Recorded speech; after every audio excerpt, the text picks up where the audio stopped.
वर्धमान गुरुवर की प्रेरणा शांति सागर गाथा। इस गाथा में सत्य अहिंसा धर्म का सार समाता।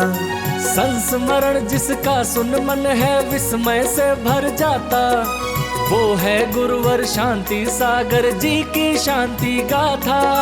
शांति गाथा, शांति गाथा, शांति गाथा। इस कार्यक्रम के प्रसारण पुण्यार्जक हैं Kataria insurance brokers private limited. बीमा से संबंधित सभी प्रकार की सेवाओं के लिए अभी संपर्क करें। पॉलिसी लीडर, बीमा ही सुरक्षा है। Toll free number 180027098080। Mail support@policyleader.co.in।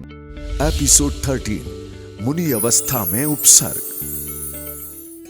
जय जिनेंद्र गुरुजी। जय जिनेंद्र बच्चों, जय जिनेंद्र। क्या हुआ, आपस में लड़ रहे थे क्या? नहीं नहीं गुरुजी, ये हमसे पूछ रहे थे कि मुनि बनने के बाद शांति सागर जी महाराज का पहला चातुर्मास कहाँ हुआ था। मैं बताता हूँ। मुनि बनने के बाद उनका पहला चातुर्मास कोगनोली में हुआ था। एक विशेष बात और, जब उनके मन में ध्यान साधना के लिए और भी तीव्र उत्कंठा होने लगी तो वो वहीं गांव के बाहर आधा मील दूर एकांत स्थान पर जाकर एक गुफा में ध्यान साधना करने चले गए। गुफा में? हाँ, गुफा में। फिर जानते हो बच्चों क्या हुआ? क्या हुआ गुरुजी? एक दिन की बात है, जब मुनि शांति सागर जी महाराज ध्यान मग्न थे, तब एक पागल घूमते घूमते वहां पहुंच गया और उनसे भोजन मांगने लगा। कौन हो तुम? ये मेरी जगह है, चले जाओ यहाँ से।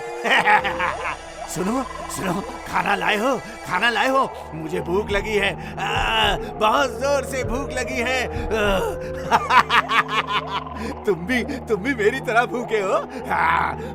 मैं खाना खाऊंगा। मैं भी तुम्हारी तरह भूखा हूँ। मैं भी भूखा हूँ।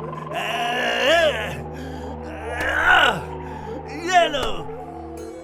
और इस तरह वो पागल व्यक्ति उन पर उपसर्ग करता रहा, परंतु सदैव शांत भाव से बड़े बड़े संकटों को सहन करने वाले शांति सागर जी महाराज मन ही मन यही सोचकर उपसर्ग सहते रहे कि जब तक कर्म का उदय है तब तक फल भोगना अनिवार्य है। इसका अर्थ ये हुआ कि महाराज जी का हृदय बड़ा विशाल था गुरुजी। अरे, उनके हृदय की विशालता तो इतनी थी कि वो उपसर्ग करने वालों को भी क्षमा कर दिया करते थे। एक उपसर्ग की और घटना है। जब महाराज आहार के लिए जाते थे तो मार्ग में एक अजैन दंपत्ति का घर पड़ता था। महाराज का दिगंबर रूप देखकर वो खिन्न हो जाया करते थे।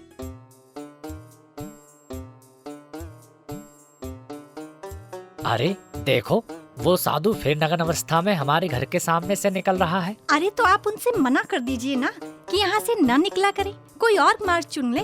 लगता है मेरे यहाँ से निकलने पर इन लोगों को कष्ट होता है। मैं किसी को कष्ट नहीं दे सकता, अतः मैं अपना मार्ग बदल लूंगा। और इस तरह महाराज श्री ने वहाँ से जाना बंद कर दिया। परंतु महाराज जी की इस सहजता और विशाल हृदय को देखकर कुछ दिन बाद वही दंपत्ति उनसे क्षमा मांगने आए। महाराज जी, आपके चरणों में हमारा नमोस्तु, नमोस्तु, नमोस्तु। आशीर्वाद, आशीर्वाद। महाराज जी, हम आपसे क्षमा चाहते हैं कि हमारे मन में आपके प्रति अशोभनीय विचार आए। हम आपसे निवेदन करते हैं, आप हमें क्षमा कर दीजिए। अरे क्षमा कैसी? हमारे मन में आपके प्रति कोई कषाय भाव ही नहीं, इसलिए आप भी अपने अंदर अपराध बोध न लाएं। हम पुनः उसी मार्ग से जाना प्रारंभ कर देंगे। फिर आगे क्या हुआ गुरुजी? आगे की घटना अब आगे बताऊंगा, क्योंकि अब समय हो गया है आपकी प्रभु वंदना का। जय जिनेंद्र गुरुजी। जय जिनेंद्र बच्चों, जय जिनेंद्र। शांति गाथा, शांति गाथा, शांति गाथा।